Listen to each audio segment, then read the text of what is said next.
Everyone wants to learn how to become a YouTuber, and in this series we deep dive into every minute detail on how to do that. Today we're going to be talking about search engine optimization and video SEO, so let's go ahead. Here we go!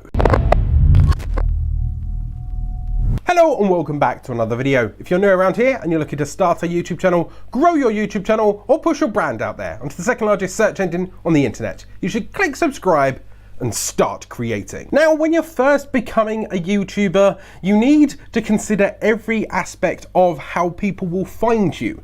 And most of the time when you're getting started, it's gonna have to be search. Now, there are a few things that you're going to need to drill into your head when doing search engine optimization on your videos, so let's jump through them. But before we do this, I would like to thank my friends at TubeBuddy for sponsoring this video. TubeBuddy is a browser-based plugin that will help you optimize your titles, your descriptions, and your tags, and rank better on search. There is a link in the description down below. Use the code ALANSBuddy should you wish to use any paid upgrades for a 20% discount. Number 1, decide your niche. Now, we've already deep dived into niches in this series before. Now, if you want to go back and watch that video on how to decide your niche, there is the playlist up here. Go back and watch video 1 and come back. But once you've decided your niche, you'll then know how you need to perform, what kind of videos you need to make, and then you can kind of get used to everything in that bubble. Because 2, you now need to research other channels within that niche to help optimize your own content. I know it sounds a bit weird, but if you look at your rivals within that niche, the people that you are looking up to, the other people that have been successful in that niche, they would have already established a specific look, a feel, a style. Now, I'm not suggesting you rip off their style. You need to deep dive into specific things within that niche that will help you. All niches will have a specific thumbnail style. In my case, my talking head and my educational videos, there's always the person's face in there, and there's always some bold text, whether it's motivational speaking or whether it's YouTube tips and tutorials, even if I mumble over my own words. Have a look at makeup tutorialists. You may be able to see that there's a specific color palette. There might be a specific swish. There might be some kind of way of displaying that product. When it comes to Minecraft, it's always a very specific green color or a very, there's your specific icon. Rant and commentary channels have very eye-catching, maybe even clickbaity titles. You need to pay attention to the length of these videos as well, because if the makeup tutorialists are used to, on average, having 3 to 5 minute videos, then you need to be around that sweet spot as well, so you are directly comparable. You don't want to be too quick because people will forget you. You don't want to be too long because that's not what that audience is used to seeing and used to watching in that niche. Does your niche have a specific trend at the moment? Is there something that you can tweak and pull into your channel? Maybe go and make sure that you're doing that specific trend. Or it could be a specific introduction video, like, hello, welcome to BookTube, hello, welcome to beauty vlogging. And have a look at the topics that they are covering. Is there something that constantly pops up that you maybe need to research, to have a look at, to make your own videos on that topic? Just generally research your niche that you're going to dive into to then understand what kind of optimization that you need to do visually before you do it in code, tags, titles, descriptions, and things like that. 3, keyword your title. Now, as mentioned previously in the How to Become a YouTube series, I've done a video on how to make a good video. And part of that is planning the topic of your video around a keyword or a key description of some kind. This is really important for SEO. If you've got a key phrase in mind that you've done the research for, you've gone off to use TubeBuddy or Keyword Everywhere or anything like that, or you've used the YouTube search and you've typed in YouTube tricks and tips and it's dropped down and it's given you a few examples. Once you know that that specific phrase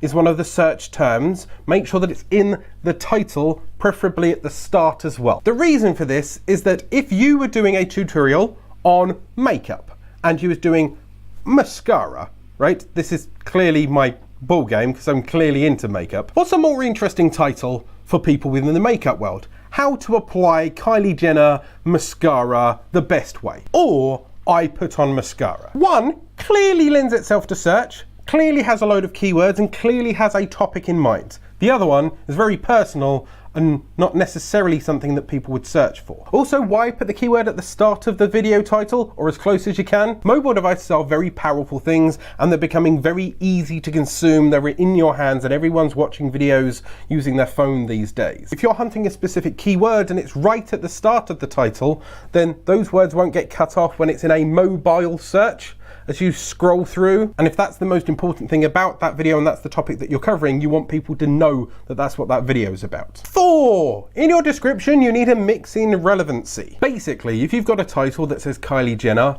makeup tutorial, eyeliner, whatever, the description would then need to be talking about who Kylie Jenner is, what videos you may have done, other keywords, other products, other descriptions that you wish to add in. You want to make it a fruit bowl of wonderful keywords for Google to eat and YouTube to index. So next time when somebody else is talking about their lip gloss, if it's listed in the video, lip gloss and eyeliner, and your video is about the eyeliner, they might stand a chance of finding your specific video, even though it might not talk about the lip gloss, but it talks about the eyeliner. Also, those relevant words can then be mixed into the tags, which helps you in the long run. 5, those tags.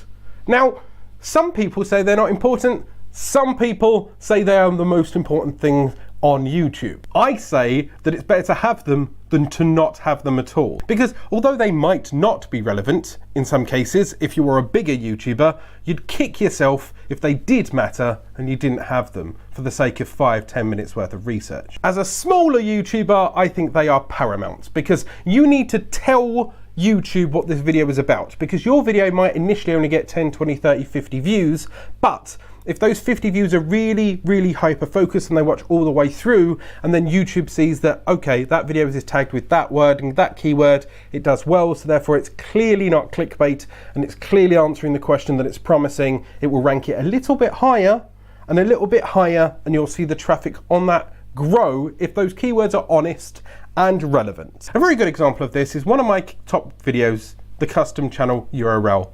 You can see on this graph here that I had the initial peak when it first started, it then died off, but because the keywords were relevant, you see a growth over time as it ranks higher and higher and higher in search and pulls in that niche traffic. And finally, 6, you need to focus on the broadest demographic possible. If you go into analytics, you can check out your demographic. You'll be able to see what country they come from, what age they are, and what languages they speak. That is great. Focusing on your core demographic is always brilliant. But if you have a look at number 3 and number 4, if it's Spanish and Portuguese or Hungarian or German, why not slowly lean towards them as well? They clearly found you, even though your content may be not their language. So why not you help them out a little bit? Have a look at your translations and have a look at your subtitles. Give them those German titles and German subtitles that they've been asking for. Maybe add your language subtitles as well. So if they're trying to watch your videos and trying to learn English,